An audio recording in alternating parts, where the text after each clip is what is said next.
Hello and welcome to episode 61 of the Crash and Ride podcast. I'm Patrick Ferguson. I'm your host. This week's guest is Will Johnson.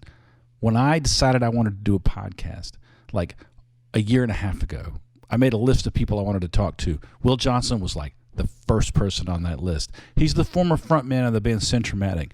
He's also in South San Gabriel, which is members of Centro-Matic and people they want to work with.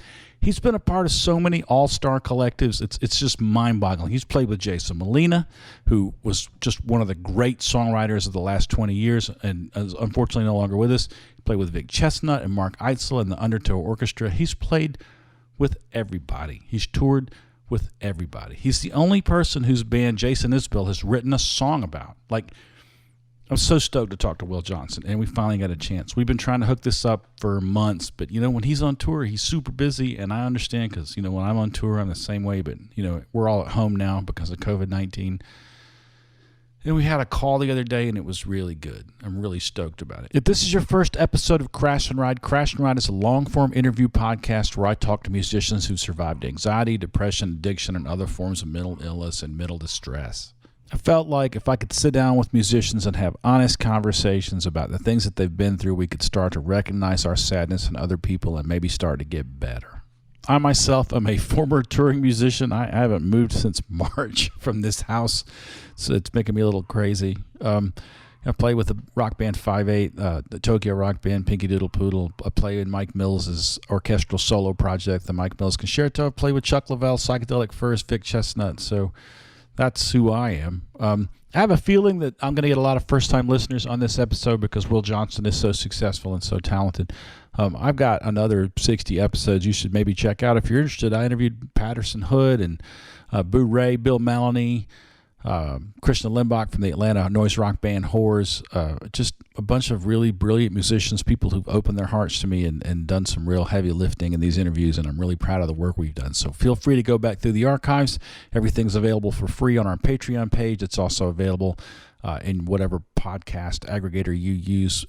Man, go nuts. Welcome. Hey, if you're a musician who's battled addiction, depression, anxiety, some form of mental illness, and you want to be on the show, shoot me a line at crashandride@protonmail.com, especially if you're a woman or a person of color. I feel like white guys who play guitar have been a little overrepresented on my podcast because that's who I know as a white rock musician.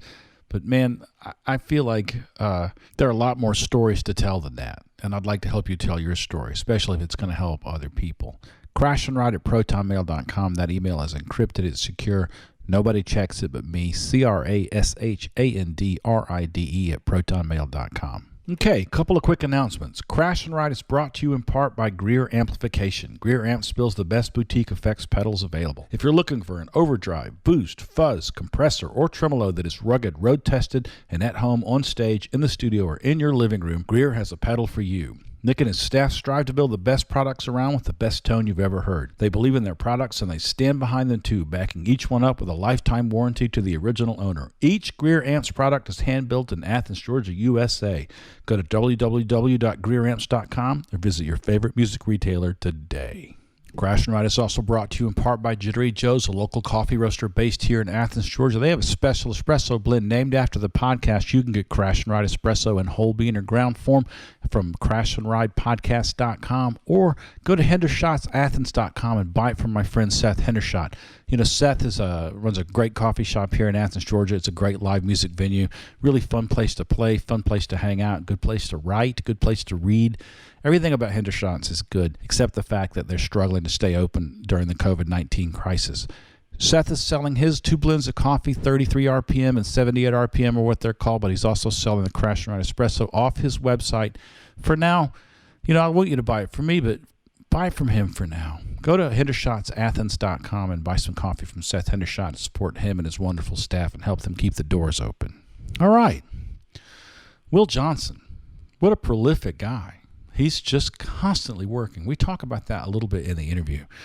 But just between Centro-Matic and South San Gabriel, there's like 10 records. And then there are dozens, literally dozens of appearances on other people's records, like 9 or 10 of his own solo records, and things he's produced, things he's played on. He's just busy guy. And he's a painter. He's got paintings he's been doing for people for years, and he's really talented with that. And so we were not able to get together when he was out on the road in 2019. He was out with Bob Mould supporting Wire Mountain, the most recent Will Johnson release. And I wanted to try to catch up with him in Atlanta or Asheville, but when we talked about like how long do these interviews usually go and what's the commitment, it was just like too big a chunk of time to break off, because a guy with 3 kids back in Texas on tour is co-parenting when he's not on stage via telephone or just trying to keep it together. And I just figured, man, we'll catch up eventually. And now that we're all home, we were able to do a phone call, but he was still only able to break off about an hour, which I understand. I think that possibly the fact that he so jealously guards his time may be the secret to his incredible output. I think the fact that he's like, all right, I got this amount of time to do this, this, and this, and he breaks it up into manageable chunks, and as a result, just is the most prolific guy in indie rock. Just an astonishingly just well-represented musician. It's just really a huge amount of work. And with that in mind, I had to narrow down what we were going to talk about, because we could have done an hour on probably Jason Molina or Vic Chestnut or Mark Eitzel or Dave Bazan and his collaboration with them. That's 4 hours of podcast right there, you know.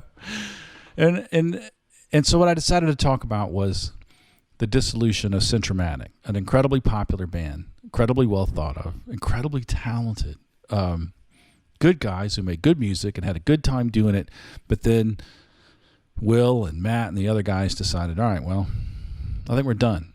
And I've been in the same rock band for 30 years. I mean, I was out for a few years there in the middle, but I've been in 5/8 since 1989. And the decision to like stop was really intriguing to me. So that's what we really focused on in the interview. In retrospect, I have to admit, this is a little peek behind the curtain of making a podcast. Maybe that wasn't the best choice. Maybe Will is tired of talking about Centro-Matic. I mean, he was really generous and gave me all of his thoughts on it. Man, there may be, if I can talk him into it, a Will Johnson Part 2 interview where we get into some more stuff, because the guy, he's a deep river. I mean, there's a lot there, and I feel like I sort of honed in on the thing that sort of was of interest to me specifically, but man, there's a lot to Will Johnson, and I hope we get to talk again. One quick note about the audio in this interview before we start listening. There's a little distortion on my microphone, and I'm using the same microphone now that I was then, so I think it's an artifact of the recording software that I was using to tape the call, and I'm really sorry about that. Normally, my audio standard's pretty high. Didn't realize this was happening until I went to mix everything down. So, you know, it doesn't sound great or as great as I'd like, but I still feel like we got a lot of good work done. So, with that said, let's jump into our interview with Will Johnson.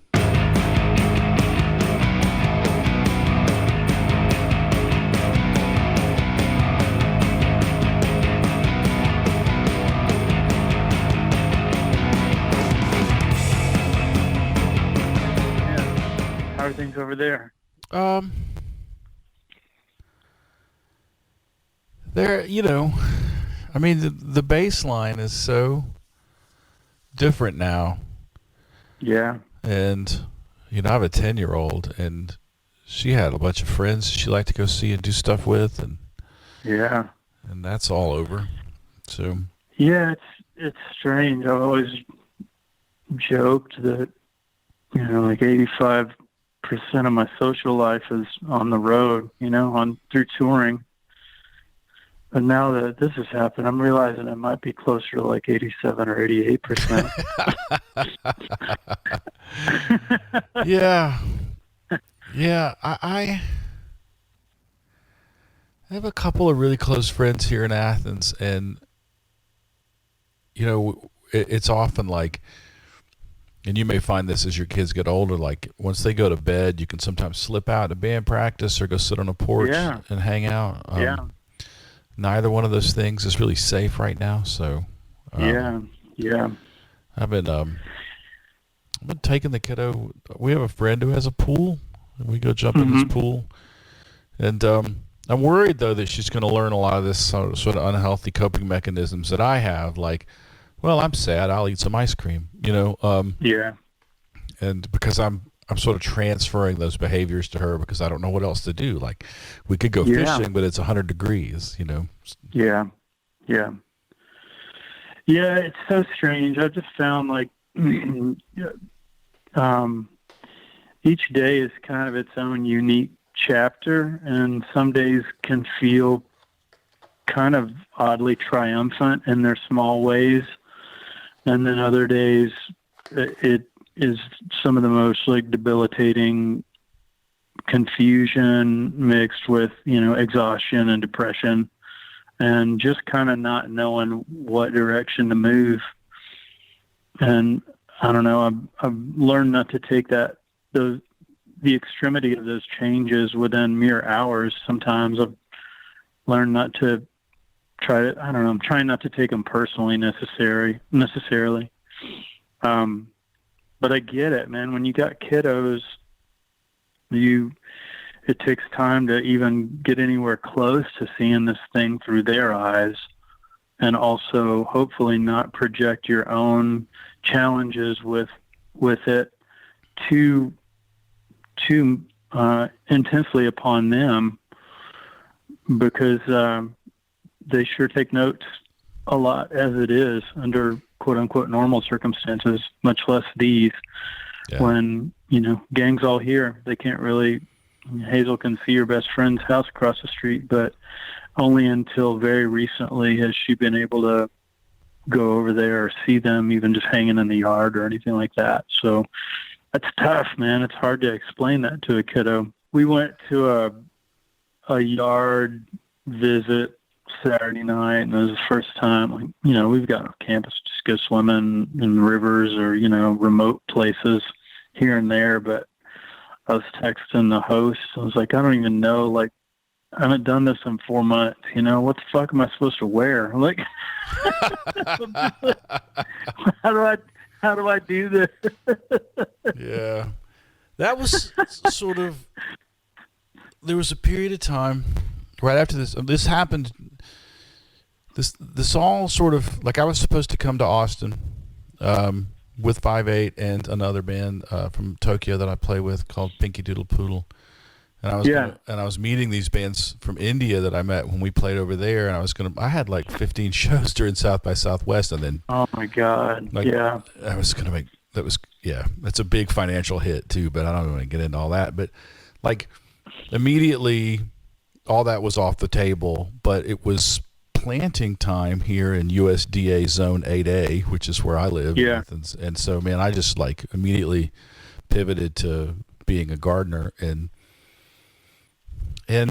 about 5 weeks into that, I thought, I'm feeling really agoraphobic about having to go places right now. Like I shut down. Yeah. I think a lot of people are, even subconsciously, I think a lot of it's probably intensifying a lot of folks' agoraphobic nature.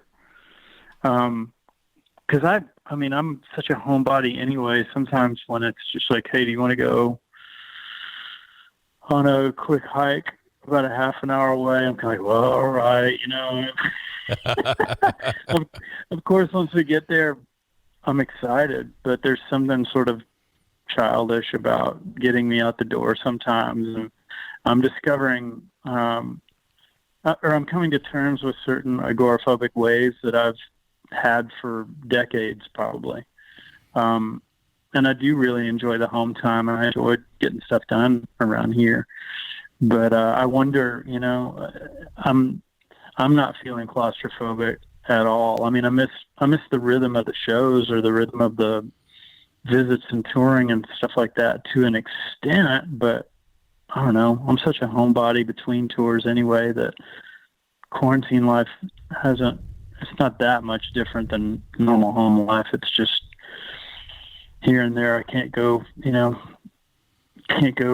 down to my favorite little dive bar or hang out with my buddies at a show once every month or something like that. It's funny, though. I feel like there's a certain amount of homebodiness that becomes just a reaction to touring because, 5/8, we did 200 shows a year for for like 5 or 6 years. And forever. man, when I was home, it was just like someone had stapled me to my mattress. Like I would get out of bed to go get a cup of coffee and then come right back and open a book, because that was before the internet like stole my ability to read for pleasure. Yeah. And I think that it's just a normal reaction to being gone all the time. Yes, I think so too. I mean, you come home and your family is your community, you know? Yeah, totally. But now, like, I just don't feel like going anywhere. There's a part of me that, like, I'll have these flashes of, like, or I have, sometimes I get impressions of a place as a mood. Like, suddenly I'll just feel a craving for Los Angeles, like that weird fluorescent sunlight and the kind of that, like, hot but not humid thing that you're just like, oh, this feels exhilarating, and I'll be like, oh, I want that right now. Oh, I couldn't go there if I wanted to right now, you know. Yeah, it's strange how places so familiar to us. I was texting with Pete from Marie Lepanto the other night. It's like it's a bizarre feeling how all these places that are so wildly familiar to us, these homes away from home that we've sort of nurtured and that have just sort of come out of the ether over years of touring, be it a friend in Baltimore or a friend in Madison or a friend in Athens or whatever. Like, we see the walls of our friends' homes so vividly in our heads, but at the moment everything feels like it's, you know, a galaxy away. But it's so strange to see, I don't know, social media posts of friends at their houses and stuff. It's like, man, I could draw, I don't know, I could sit down and draw Jen Bryant's kitchen, because I sit in there and visit with her all the time when I'm in Athens, or my friend Scott in Baltimore, you know, his upstairs guest room. I've stayed there 20 times over the last, 8 years. And I could draw these things picture perfect, probably on a piece of paper, or, in my head, and I can see all the artifacts and all the detail. But at the same time, these places that have become so familiar, either venues or friends' homes or just tour stops or places we're so spoiled or used to going to, are so truly far away at the moment. And that's a strange sensation to come to terms with. I joked with Isabel the other day. I mean, I used to dream about whenever it was safe enough to take a true road trip across Mexico. I really pine for that, and that it may not happen in my lifetime, but now I just pine for, a trip to the Sonic with my wife so we can actually complete a few conversations that have been interrupted over the last 4 months. Yeah, things are a little crazy in my house because my wife's applying for tenure right now and trying to plan a semester of college classes without being there in person. She's the theater professor. How do you do theater classes remotely? How do you do theater performances remotely? Like, oh my God, yeah. In the middle of that, I got a 10-year-old who's starved for interaction, and so like it's not been easy. Yeah. But I mean, comparatively, like, at least we're not facing the possibility of eviction or foreclosure or any of the things that. This is true. All these and people, you're healthy, knock on wood, and there's a lot to be thankful for. And all that being said, there's for months now, there's been this side of me, and we'll see how, so much remains to be seen, but God willing, make it through this patch of human history. There's a side of me that wonders and even hopes that I may be able to look back on, a good bit of this in kind of a fond way. Like, I have not gotten to spend this much time with my family or my kids for any stretch like this, ever, really. And there have been a lot of wonderful things about it. I feel like the bonds have strengthened, and like, we drive each other crazy at times and we get on each other's nerves at moments, but there's a strange, there's kind of a wonderful kind of magical thing about being able to hang so much, because when if and whenever the gates open for things to start kind of moving back to old school living, I think we'll oddly miss each other. The kids are at school and Jesse's back at work, and we're all kind of off in our different corners of the community. it'll be quiet. It'll be a strange time and a strange sensation, I think. Yeah, I was very early in the quarantine. I said to my wife, I feel like a wizard heard my wish when we were doing 200 shows a year and like cursed me with my own wish, which is to be home more than I'm gone, like. Yeah. But I've been sort of living my grandparents' life, which, I have a bunch of their stuff. I have all my grandma's mason jars, and that's where the gardens have been going, into glass jars and into the pantry, like. Yeah. I don't regret that at all, but no, man, there's something truly peaceful and therapeutic about that pace of life. And in so many ways, I think a lot of us pine for this sort of thing. I think it's just that we wish to be in full control of it when it happens. Yeah. And when we are not in control of it, and when it is, an unknown as to how long it's going to go like this. And when we are, again, reminded that nature is fully in control and we control nothing, that can be a little jarring and, a sobering reality to, again, come to terms with. And I think, there's a lot of that happening right now. It's just a reminder that we are not in charge. Yeah. Nature wins. Yeah.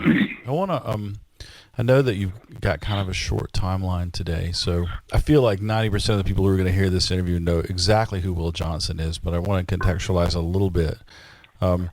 You're, of course, the former frontman of the band Centro-Matic, but also a member of just, a half dozen collectives of insanely talented writers: South St. Gabriel, Monsters of Folk, New Multitudes, Overseas, the Undertow Orchestra with someone I used to play with, which was Vic Chestnut. Yeah. But I think one of the things that I wanted to sort of focus in on this interview, because we could talk for 3 hours easily about your incredible body of work and your work ethic, and the fact that not only do you have time for all of this songwriting and all of this touring, but also you're a painter, a commissioned painter too. But I kind of want to focus on the decision to put Centro-Matic to stop touring and stop playing with that band, because, as a guy who's been in rock bands, I've been in 5/8 30 years. Yeah. There was like a 9-year lost weekend, but but I came back, and I've been in 5/8 the second time longer than I was the first time. Yeah, isn't that amazing? I was thinking about that. I was wondering if I A/B'd those by years, I was thinking the second time was longer than the first time. Yeah. I was in 5/8 from 1989 to 1998. I said 90. Yeah. And then we had a major label deal, much like your first band, Funland. That lasted about as long. And then when it was over, we were just also burnt. We had such high expectations, and we were also exhausted that I just bailed out. Yep. I was at a lot of those mid 90s, late 90s 5/8 shows, and I could, to me, as a showgoer, it was thrilling, and I related in a weird way because I could see some of the exhaustion, but there was also this bullet train of energy, and you guys were just in massively wonderful form from all the touring, that the benefits were unbelievable out there in the room too. And I've come later in years in Centro-Matic, I related to that in a lot of ways because we kind of did the same. There are a lot of similarities between the two bands, I think, and in so many ways. You flatter us. I really. I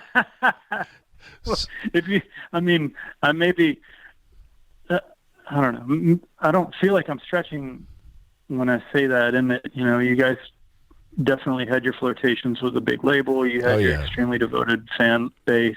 You put in thousands and thousands of miles touring. And as a unit, you guys were just teeth-grindingly good. I'm not saying that we were teeth-grindingly good. We had our nights. I'll say it. But going back to your original remark or your question about, putting it to rest, at least indefinitely, we had kind of I've got to put myself back in that mind frame of 6 years ago, I guess, when we decided to call it. But wow, has it already been we 6 kind of got years? into yeah, it's already been 6 years. I can't believe it. Yeah.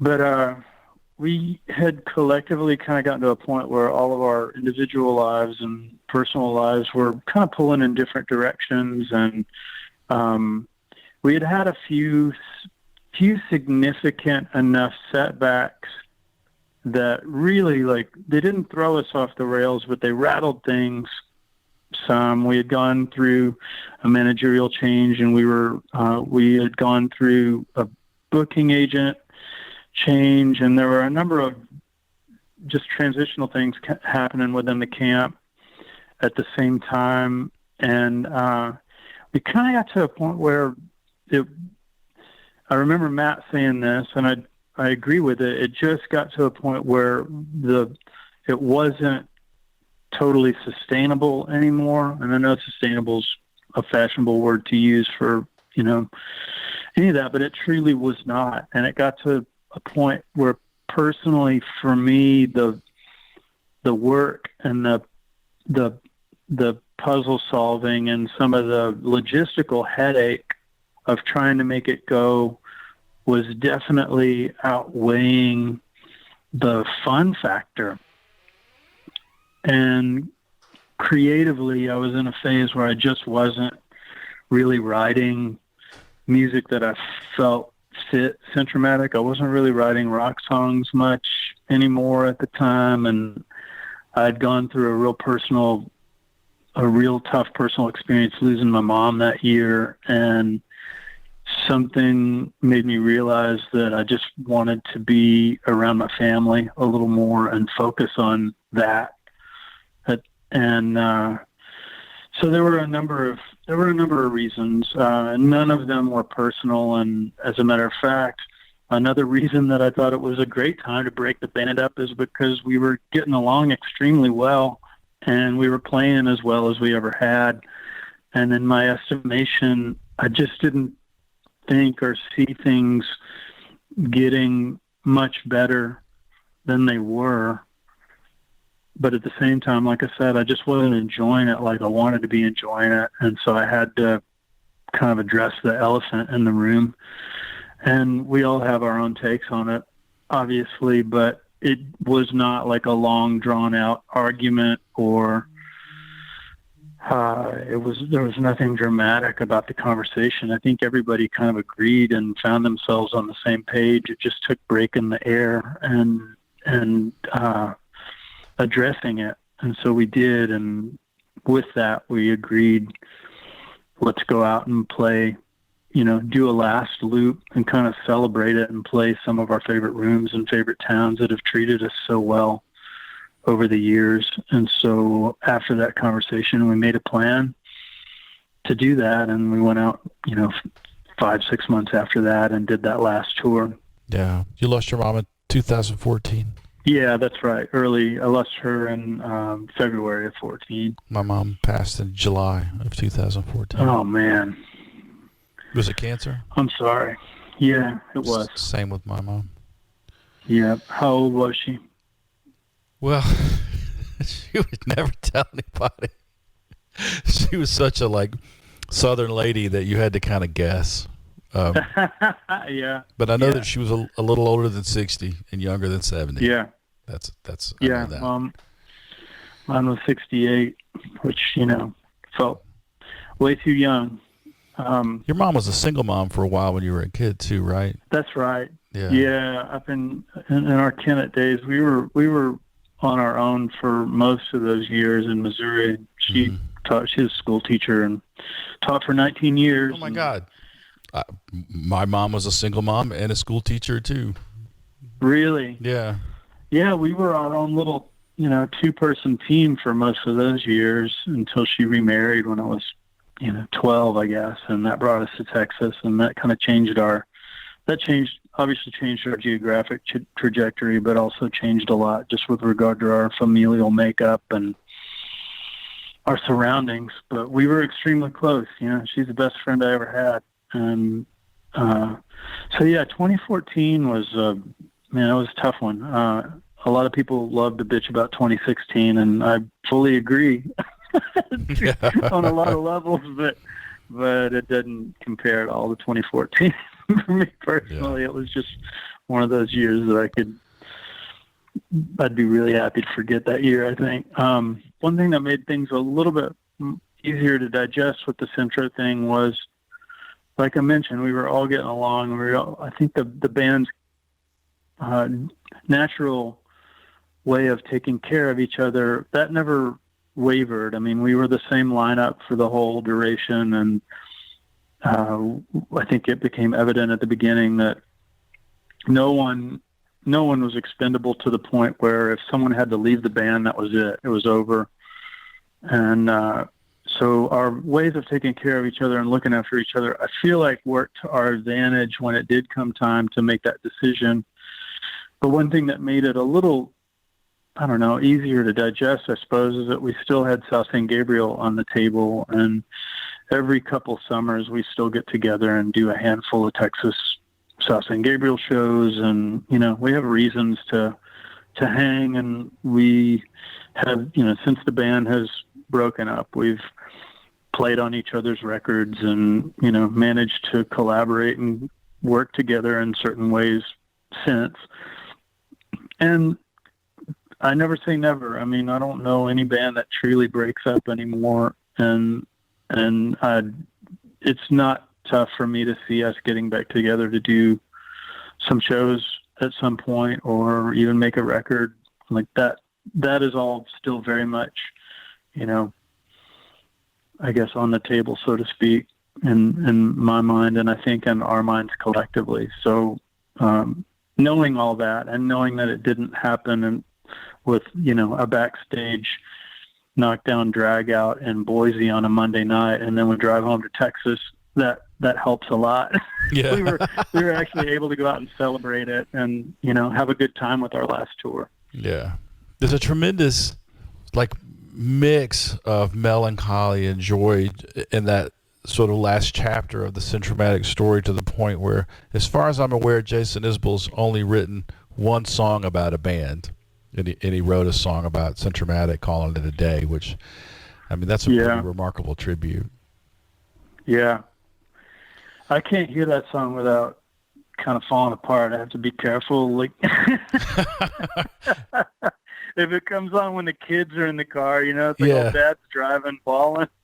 Yeah. Well, this in the front seat again. I mean, Elephant, I think on that same record, it's all jumbled up for me right now. Anybody who's lost someone to cancer, I think that song is just a bullet in the heart. But yeah.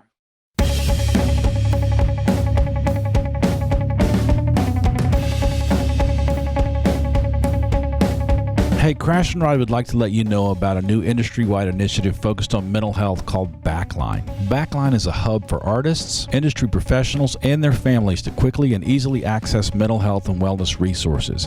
Backline has partnered with leading support organizations and care providers to streamline access to services specifically geared towards the music industry. Go to www.backline.care to get the support that you need to thrive both on and off the road.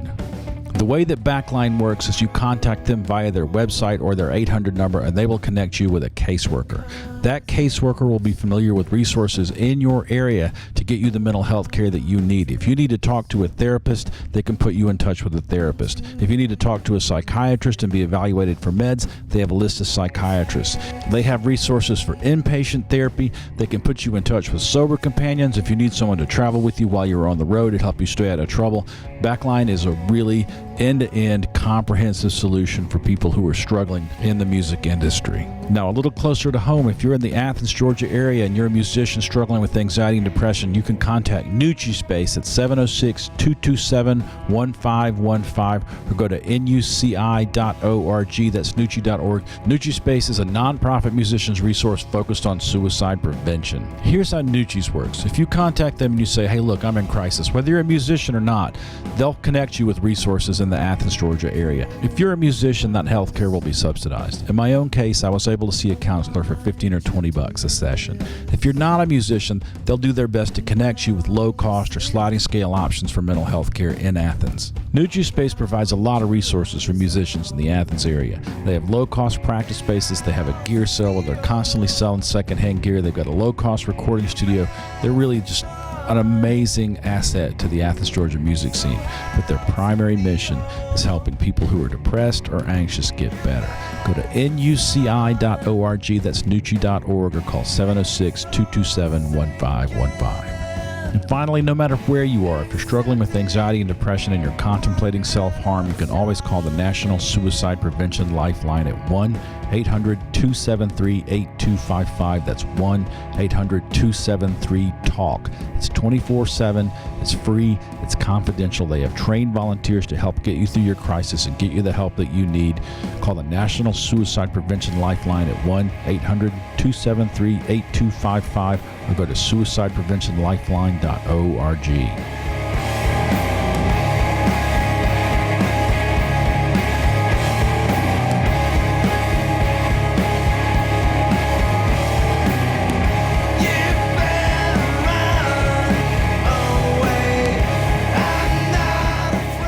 Years since Centro-Matic stopped touring have not been fallow for you. There have been, I was doing some research for the interview last night, and I was like, there's no point in even trying to count the number of records that you've either made, played on, contributed to. Like, it's just crazy how productive you've been. Well, it feels normal. It feels like a normal pace of work to me, and it has for 25 years at this point, since I first started writing those early Centro-Matic songs and putting that first record together. I always joke that, I'm an only child from a tiny town, and there just wasn't much to do. And so I had to become industrious and fill my time with something. And I stayed busy. I just stayed busy as a kiddo and stayed occupied. I don't remember a lot of times with Mom in our little house of being hard to entertain or hard to, I just kept myself busy with whatever was around. And it didn't matter if it was, building a bike ramp or shooting hoops or whatever the case was. I just kind of moved from point to point and kept moving. And I feel like a lot of that is definitely carried over into my adult life. For better or for worse, I'm sure at times that I can't be the easiest dude to live with, because I really do feel a certain ambition about every sunrise and about every day and about trying to get something cool done, even the smallest piece of art or the smallest song melody or whatever it is that I can work on, to see it through in order to be at least somewhat satisfied with myself at the end of each day. I just feel that need every day, and I know that time's limited, and I'll probably never get to work on all the projects I'd love to work on, and I'll probably never get to make all the records that I want to make. But at the same time, why not try at least? And so that's just kind of been my attitude, and it's fed my work ethic over all these years. And I noticed a very similar work ethic in my bandmate Matt Pence. We're cut from real similar cloths in that way. Jason Molina and I there's a reason we became friends, and I think that he harbored a lot of that similar approach to his art every single day. I mean, he woke up and saw it as, this is my job and this is what I'm going to work on throughout the entire course of the day, and I'm going to be dedicated, and I may not leave that room until I come out with a song. And I still believe in that, and so I think maybe that's contributed to the volume of releases or output, but I just kind of keep moving. I just try to keep moving. Yeah, I find if I sit still too long, my anxiety starts to catch up with me. Me too. And this is maybe, one of my favorite books when I was in high school was Rabbit Run by John Updike, and the metaphorical weight of Rabbit Angstrom, being a runner and constantly running, going on these long runs, is him kind of running from his anxiety and from his, from those things in life that he probably felt threatened him to a certain degree. And so there's probably a reason that I like that book so much when I was in high school. And, I'm a dedicated runner. I go running almost every day. So I don't feel like I'm running from anything that's right here in my face, but I do feel like that sort of invisible anxiety thing. I agree. I do the same thing. If I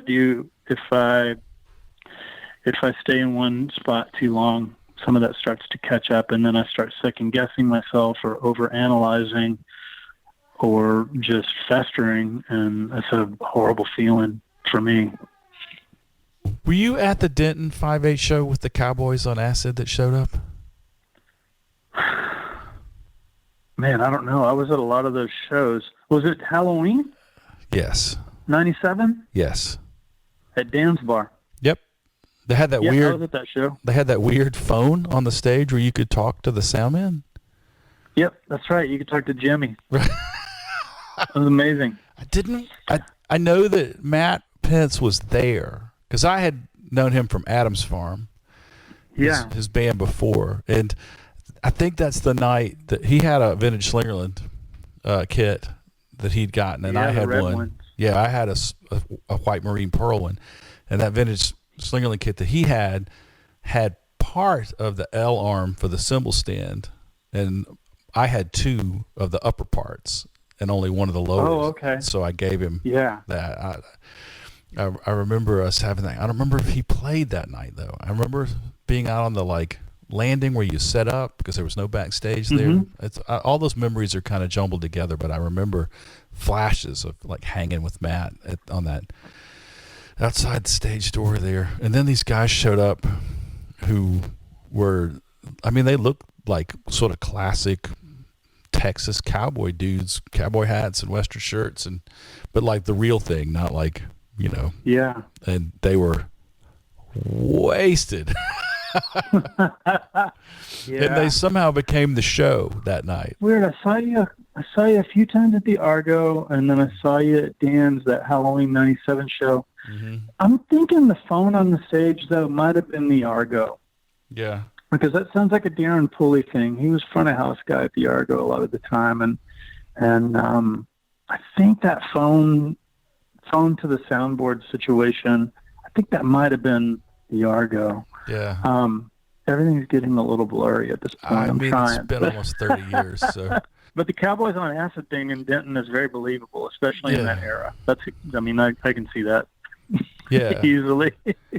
Yeah.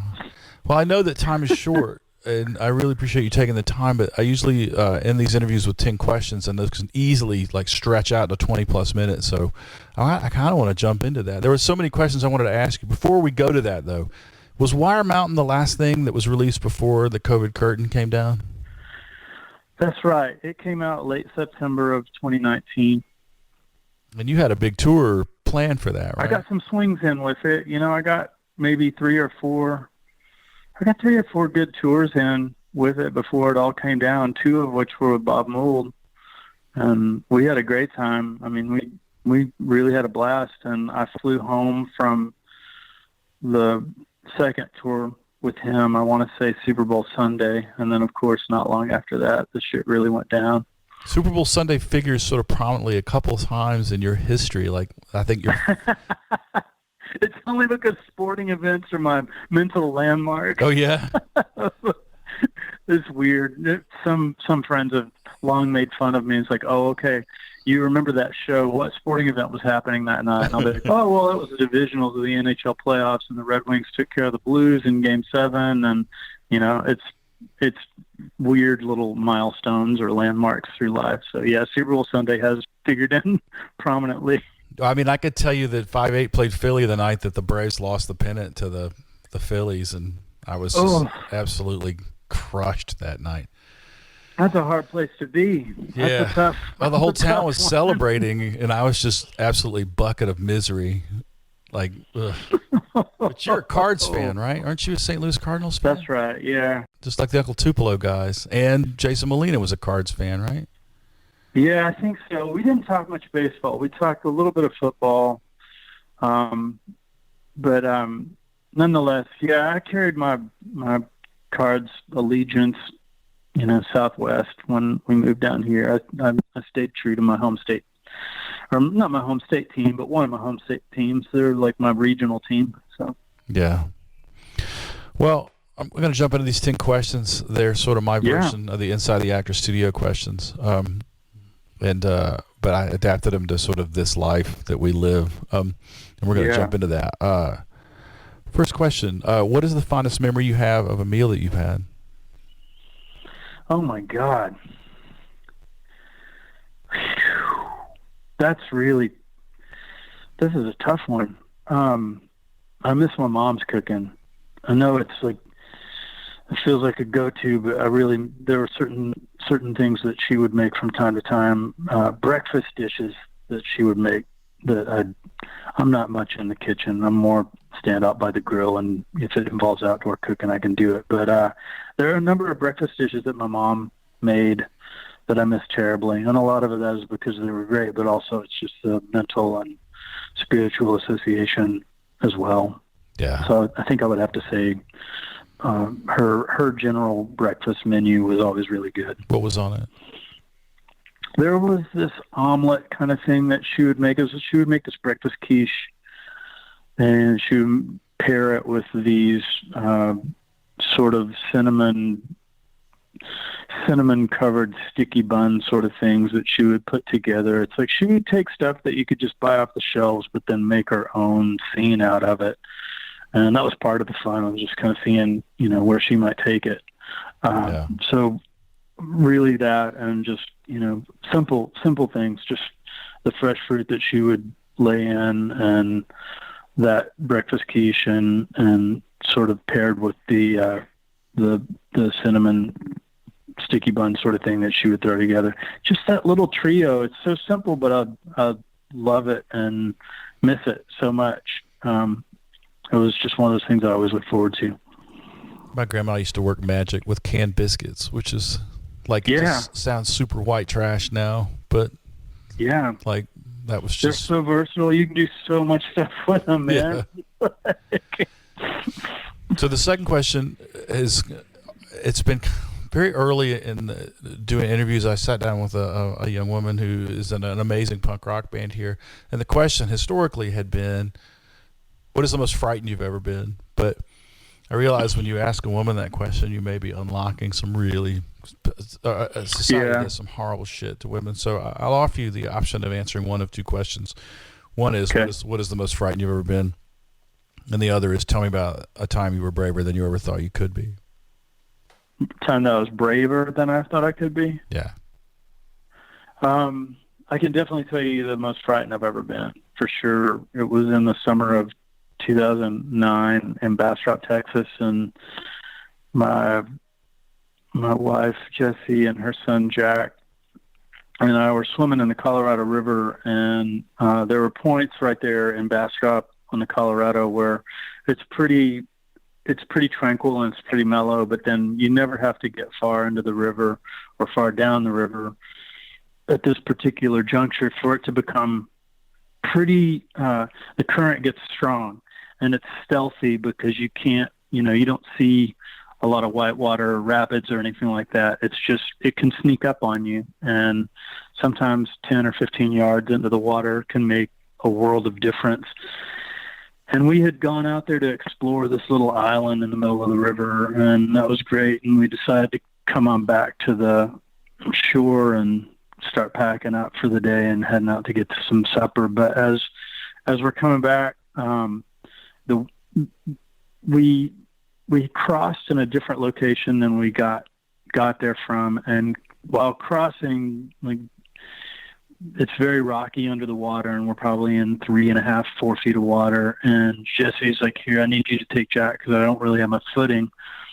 And the current and everything was strong enough to where, and the rocks underneath were slippery enough to where every step I took was pretty dramatic, to the point where if I lose my footing, Jack and I are heading, like, we're going downriver.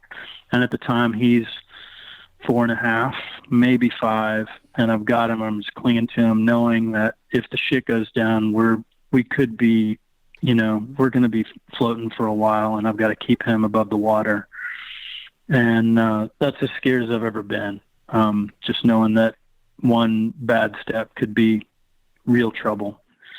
He was heavy at the time. He was a big boy, and it's a lot to try to it took a lot of upper body strength just to get him across and to get him through. But also something within the current had definitely changed during our time on that little island, and it got pretty dramatic. And of course you throw in sundown, which it was, and time suddenly is of the essence before you're out there in total darkness. And it was just the perfect, combination of bad news that I don't ever want to feel again. And that's as scared as I've ever been.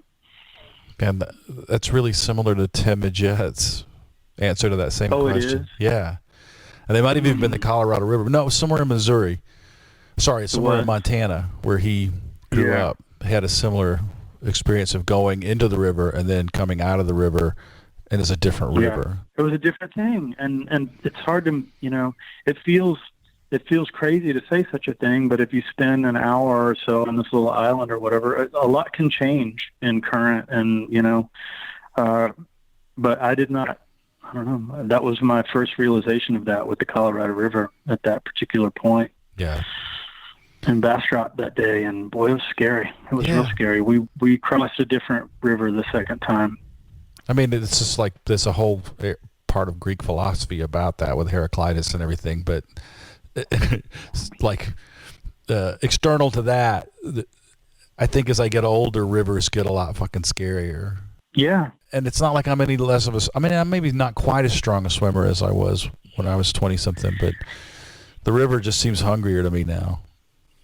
Yeah, our abilities aren't necessarily getting better in that regard, and most of us at our age aren't necessarily getting stronger. And of course, mortality becomes more of a factor, and knowing that, well, we've made it this far, I don't want to chance it too much. I'm on a pretty good run. I want to keep it going. Right. I don't know, the bravest I've ever been. I think I went to the bathroom in the CBG's bathroom in May of 1992. That's probably as brave as I've ever been. I mean, I think that means you won't catch COVID-19. Yeah, I mean, I lived through that. So here's the third question. What is the thing in your life that you've lost that you regret losing the most? Oh, boy. That's a hard one. That's a hard one to answer. I think time. I mean, just certain chapters of time that I could have or should have just taken advantage of to drive an hour up the road to see my mom and my stepdad. I mean, I got to see them a whole lot. I still get to see him. But I've lost a lot of time to projects that I just prioritized, or certain deadlines that I felt like were far more important than they truly were. And so, and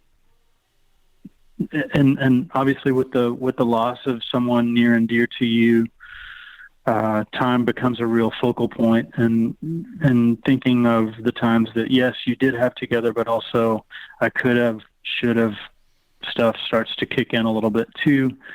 And I just wish that I could have better time management through my life in order to spend more time with the people that I love. And I think one thing that this pandemic is teaching me is how truly valuable the time together is. And that kind of goes back to what we were talking about a while ago. I think some of this hunkering down together and strengthening of our bonds is a real valuable, beautiful thing. And it's something that I've needed for a long time. And peripherally, I've known that, but this is bringing a lot of that home, and it's helping me reprioritize some of my habits and break some habits of work, and finish this by then and reach that deadline and write a record. It's just helping me see that stuff differently as each day and each week goes. So really, just loss of time. Yeah. I just talked to Victor Krummenacher from Camper Van Beethoven a couple of days ago. That interview will be coming out soon, but he mentioned David Crosby's quote that the only real currency is time. Yeah, I think that's true. And all these things that I thought were so important, just to make rent or to make that check or play that tour or play that show. Those are fun and those are, good experiences and all, but there are a number of those that I wish I could have those days back. Yeah. Just to sit with a friend on the porch and catch up, or to be with my family. Yeah. Or God forbid, to make phone calls and talk to a friend for an hour and a half. That luxury is hard to come by. It's really hard to come by. Yeah, that's my favorite thing about drive days on tour, is that you can just call somebody. And I love it. Yeah. I love it. Yeah. Without a doubt. So tell me about a time you received an act of kindness from a stranger. Man, I feel lucky because I feel like I've received a lot of acts of kindness from a stranger. I'm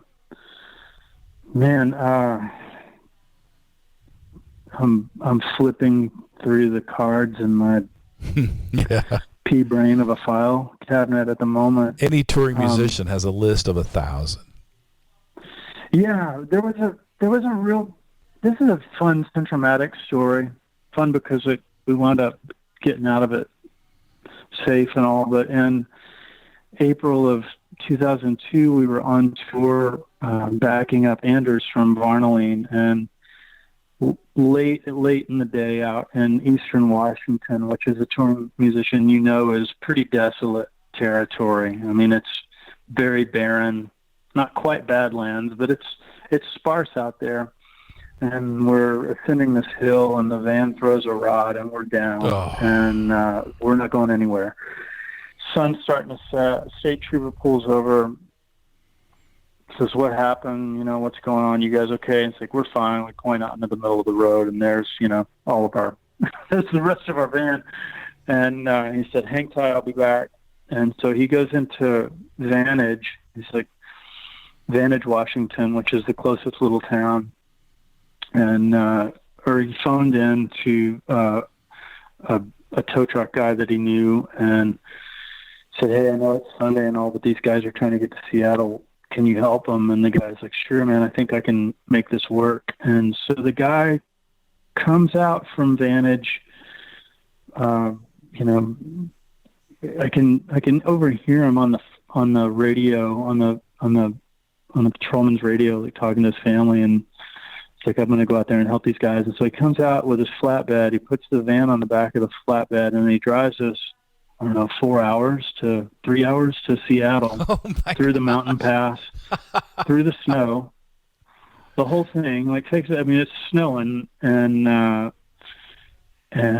he gets us to Seattle, and takes us to the transmission repair place, which very fortunately happened to be right across from the venue we were playing, and unloads the van and charged us way too little for all the work that he did. I mean, he charged us, but the fact that he was willing to do such a thing that probably took him 8 hours of work to do on a Sunday night kind of vibe, and turn around and drive all the way back out to Vantage it really resonated with me. And I know that that's the guy's business and all, but he didn't have to say yes to that. And that's one thing that's one little measure of kindness that we experienced as a band that just got us to the show. We didn't miss a show, and we wound up getting out of that situation in a pretty good way, considering how bad it could have been. Yeah. And that's just one that comes to mind over the course of the years of touring. But I'll never forget that guy, and anytime I pass Vantage on tour or whatever, it's impossible for me not to think about him and his family. Yeah. What's your favorite place to gig? That's a tough one. I really love playing shows in Spain these days. Spain was really strong for the band, or for both bands really, and has kind of carried on to be one of the better territories for me solo wise. And I love the shows, but mostly I love just traveling around the country and taking it low overhead and doing most of the touring by train. It just helps me kind of learn and see a little more of the place. And so it's not really a venue. It's just more of a region that I love being in and playing music in. I find a lot of inspiration from the landscape and from the hospitality and from the people that I meet over there. And there are sections of Spain that remind me a lot of sections of Texas, just geographically and with the land layout. So in a way, it feels a little bit like a home away from home at certain points.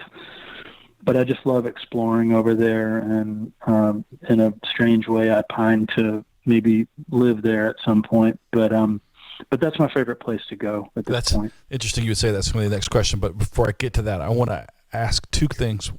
One, I made the realization, I was on tour with the Lolos, Parker.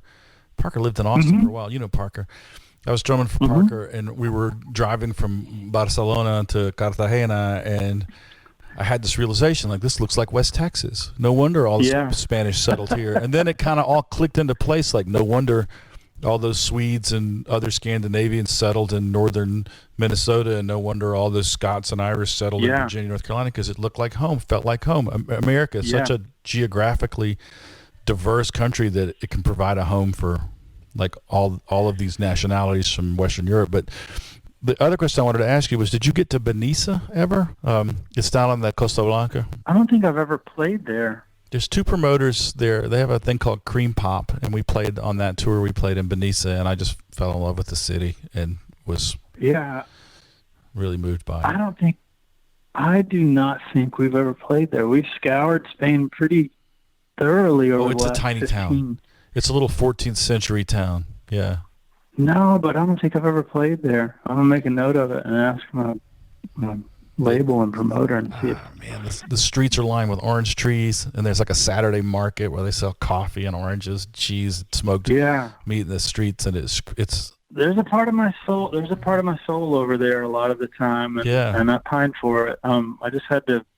I'm having to postpone this trip that I had over there for October for very obvious reasons. I don't think that I would even be allowed over there, even by that point, the way things are going. But I'll get back hopefully before too long. I've managed to make a lot of friends over there, and like I said, it just feels kind of like a home away from home.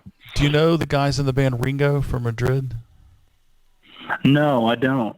I have a good friend named Conrado Isasa. He's an instrumental musician from Madrid, but I don't know Ringo. There's Ringo, and then there's the Grave Yacht Club from Cartagena. They're from Alicante. We played with those bands while we were there. So, visa and income considerations aside, if you could live anywhere in the world, where would you live? Probably Spain. Probably south of Spain, maybe Sevilla or somewhere like that. Man, you got to check out Benicia. I think that immediate area, I would be really happy there. Either there or maybe San Miguel de Allende, which is down in Mexico, kind of northwest of the city in Guanajuato. No, what's crazy that you would say that. I have spent the last 2 years researching Guanajuato as a place to live. I became obsessed with it after seeing pictures of the city from the mountains and how it's all like all the houses are like those Jordan almond pastel colors, and the like golden light of late afternoon seems to be there all day long. And I've been like, is this a place you can live? Like, is it safe? But it's stunning. Yeah. It's a stunning area, and there are a lot of expats there. You kind of got to get used to that. But one neat thing about it, I went down there 2 years ago and spent about a week just totally by myself and wandered the streets. And one thing that I noticed about it is it's a big vacation holiday destination for many Mexican families. And so you start to see people from all over the region coming in and just enjoying themselves. But it's beautiful. It's kind of a neat arts community. It's not terribly tough to get to. You fly into Querétaro and then take a shuttle out there. But man, the countryside out there is stunning. And I would probably say, either either Sevilla or that particular region of Mexico would be really nice. I mean, we share a couple of the same geographic obsessions. That's really interesting. Do you have an ideal musical instrument? And if so, do you already own it? Oh, goodness. I don't know. What is the ideal musical instrument? Yeah, I do, actually. A set of drums, man. I got a mid-70s Vistalite set and one of the kids' rooms that when everyone's away I can thrash around on for sure. Yeah, you started as a drummer, right? Yeah, that's right. Yeah, I started out as a drummer and kind of stuck with that throughout, good grief, from, I don't know, age 8 to 23 or 24, and then started writing songs. What's the finish on around those Vistas? Age 24. What's that? What's the finish on those Vistas? They're they're like the bubblegum ones where you got like the yellow snare and the blue rack and the clear floor and the red kick. Yeah. The jelly bean. Sorry, yeah. The jelly bean, so it's like, Partridge Family meets Flaming Lips kind of look. But my buddy Rob sold them to me a few Christmases ago, and I decided to give them to the kids. And I mean, I love them. They're fun to knock around on. It may not be my ultimate kit, but I really do love them. That's a great set of rock drums, and they make a big noise, and the kids dig them. So, yeah. And we've got, Jack's a drummer and Hazel's a drummer, so they definitely get their use and their wear and tear without a doubt. Yeah, Vistalites do a thing, and nothing else sounds like that. And sometimes it's great, right. And sometimes you're like, ugh. But yeah. Yeah. I've had 3 sets of Vistas through the years. I've had a smoke set, a blue set, and one of the reissue amber John Bonham kits. But all of them have been shoved along in favor of my early 70s Thermogloss natural maple kit, which is kind of my go-to now. Is there a musical instrument that you have lost either from pawn or theft or just losing it that you desperately wish you could get back? Oh yeah, a little early 70s, late 60s, little Princeton Silverface I wish I could have back. And I was just at a point where I just needed more power and more volume, and traded it in and paid off the difference on like a Fender Reverb Deluxe, which I don't regret getting, but man, I really wish I could have that little Princeton back. That was not necessarily the best move, but it was just something I had to do at the time. I mean, money was tight, and I needed a more dependable combo amp, and everybody's got one that got away, and so I think that's mine. Otherwise, we had a 4-track stolen in front of Bottom of the Hill in San Francisco in April or May of 2002, and that 4-track had the guts of what was to become a record called Static versus the Strings Volume 2 by Centro-Matic, and that 4-track was in a little like Soupy Sales kind of suitcase with some other stuff and master tapes. So as far as gear goes, that's another one that I really wish I could have back. And that record never really wound up getting made. We wound up just kind of moving on and making we made Love You Just the Same right after that instead. Yeah. And I wish I could have that 4-track and those masters back, just because I think that there was some good stuff on there that would have been worthy of releasing. Yeah, I tell people all the time there were probably a couple of bottles full of lightning in there, and when it's gone, it's gone. Yeah, it's gone, and we just, we didn't look back. We never made Static versus the Strings Volume 2 after that. Right. We just moved on to the next thing. Yeah. If you could be a guest artist with any performer, live or dead, and do one song, who would the artist be and what would the song be? Oh, geez, man. You're killing me today. I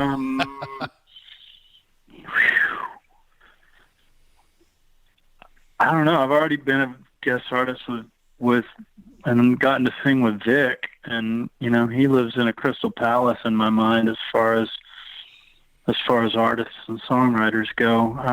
Do you ever tour with Vic? Yeah, we toured all around the U.S., or at least most of the U.S. with Undertow, and then we took it to Europe as well. I've gotten to sing and perform with so many of my favorites, but I don't know. It'd be amazing to. I couldn't sing with Nina Simone, but maybe just to play some laid back drums or something behind that voice would be a thrill. Some sort of percussion thing underneath her magic would be an amazing thing to experience. There's a young woman here in Athens, Georgia, named Claire Campbell. I don't know if you've ever run across her, but I've seen her. Yeah, I know about her through Patterson. Yeah, it's just remarkable how much magic she just carries around with her, and she can just open that up. Like, every time I see her perform, I'm always just kind of flummoxed. Like, I don't know why I even bother when someone can be that naturally talented.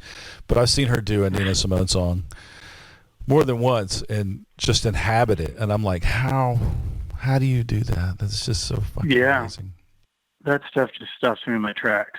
And so, yeah, the Nina Simone thing definitely comes to mind, but it's the kind of thing where space is so important in those songs, and it's part of what makes them so magical that it would have to be some sort of minimalist percussion thing underneath. I would love to do something like that, but going back to Athens, though, that's just one of the fortunes of living in your amazing town. I mean, yeah, there's some people here that are just absurdly talented.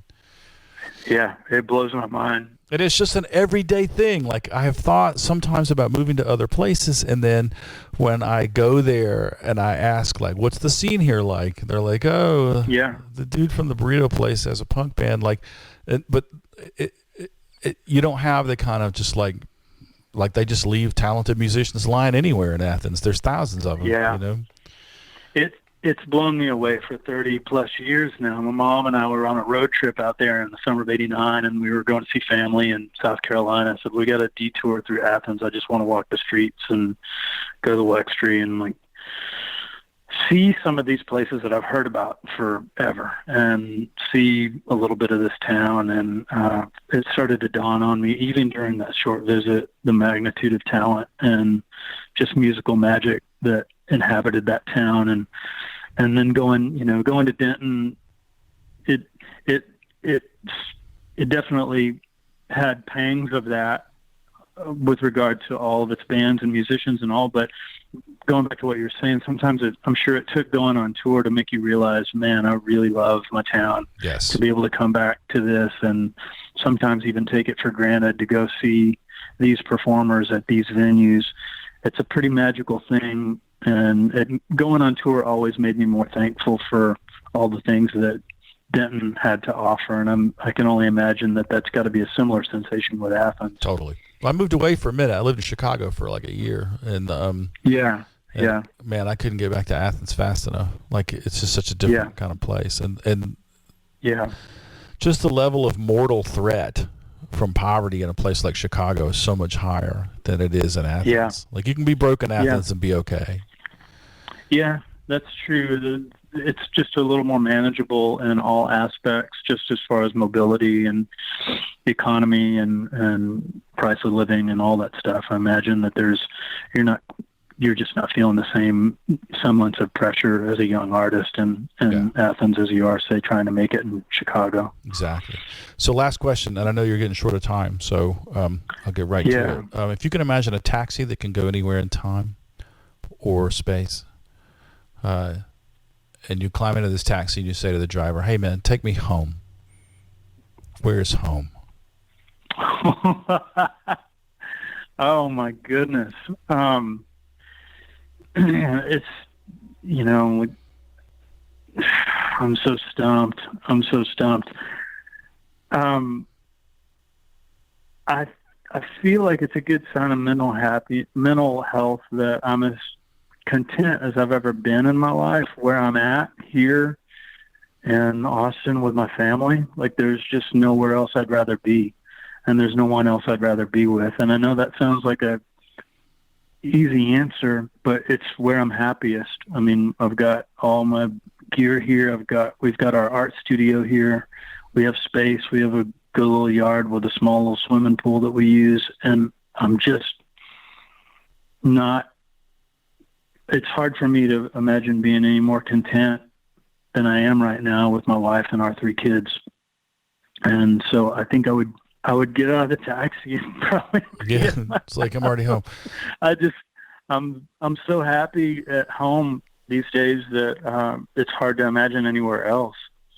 Yeah. Well, you say, like, this sounds like an easy answer, but the road to getting to the point where home is right where you set is not an easy one. No, I feel like I worked really hard for it to finally become that way, because it definitely wasn't always the case. Right. And so I feel like a lot of labor and a lot of sweat went into getting to that answer. So Yeah. You're right. And I'm sure that I know that's the case in most folks' experiences, but I'm finally at a point where I'm truly content and happy with where I'm at. And I'm sure there are certain tweaks and little improvements that could stand to take place. And as I deserve them, those will hopefully come along. But right now, I'm just really content here. It's hard won, that ability to sit still for a minute and be okay. Yeah.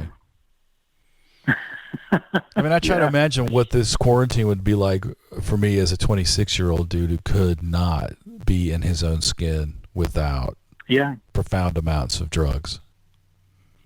I feel for that, and I think about that from time to time, because every once in a while, if I go out in the world and, buy groceries or go to the hardware store, or just, I have to get out and take care of a few things, I sometimes encounter, the younger,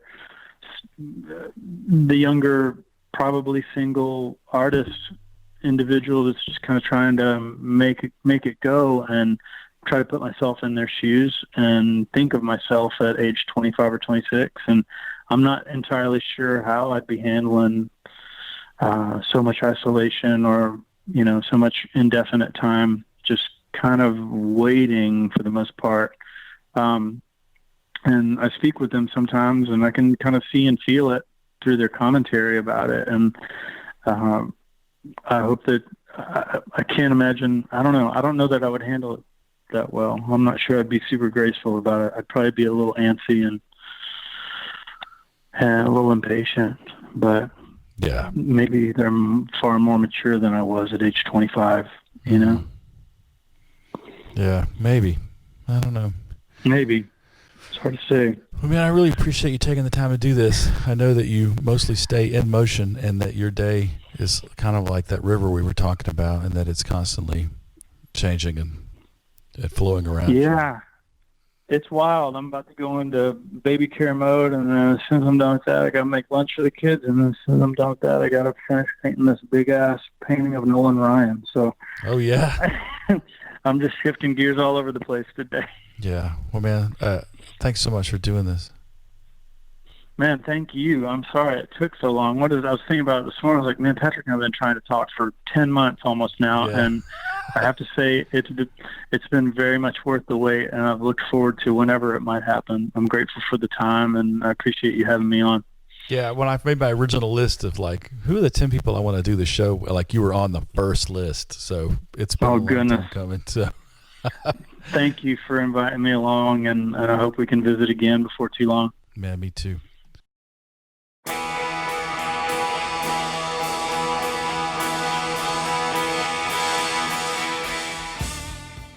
All right.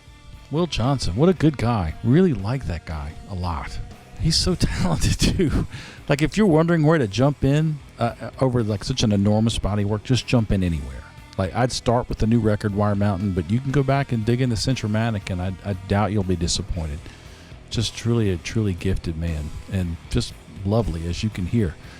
I want to thank Jake Kreger. He's the sort of de facto producer of this show. He got kind of drafted after being the first guest, and he had some solid ideas about how to make it better. And I was just like, oh yeah, you want to do this all the time? And so now he does. He sends me show notes after every show, and he's the guy who created and maintains the YouTube channel, and just a solid guy. Thanks, Jake. I want to thank Gene Wolfolk and the band The Powder Room. All of the music that you hear on the Crash and Ride podcast, the music in the intro, the music you hear under my voice right now, the music in the bumpers, that's all from the band The Powder Room, either from their first record, Curtains, or the record that I played on the second record, Lucky. You can hear all of that music and more at thepowderroom.bandcamp.com. Download any of those records. They're all great. Throw Gene a couple of bucks. You should also check out Gene's new project called Dream Tent. Dream has partnered up with Erica, the singer and guitar player from the band Motherfucker, and they're doing this dream pop sort of 80s throwback stuff that's absolutely brilliant at dreamtent, dreamtent.bandcamp.com. Truly amazing stuff. I wish them every good thing in the world, and I'm really proud that they're my friends. If you want to hear old episodes of the show, they're all on YouTube and our YouTube channel. They're also on our Patreon page at patreon.com/crashandride. If you want to support the show, you can do it there for $5 or $10 a month. I'd really appreciate it if you did. Also at crashandridepodcast.com, we have every single old episode archived. Also, if you want to get Crash and Ride Espresso or a t-shirt with the Loud Guitar Save Lives logo on it, you can do that there. That's crashandridepodcast.com. Man, I hope you guys are holding together in this weird time that we're living in. I spend a lot of time doom scrolling during the day, just scrolling down my Twitter timeline like, oh, look, looks like we're turning into a fascist country. Oh, look, 4,000 new cases of COVID-19 in Georgia yesterday where I live. And it's just, man, I can't wait until we get to the other end of this. I can't wait to see you. But I'm going to keep making episodes. I've got a really good interview coming up next week with Victor Krummenacher from Camper Van Beethoven. I can't wait for you to hear it. But until we speak again, take care of yourself. Be kind to yourself. Ask for help if you need it. Try to find a way to get some live music off the internet, or whenever we can play shows, let's all hang out together again. But in the meantime, support your favorite band, and remember, loud guitars save lives.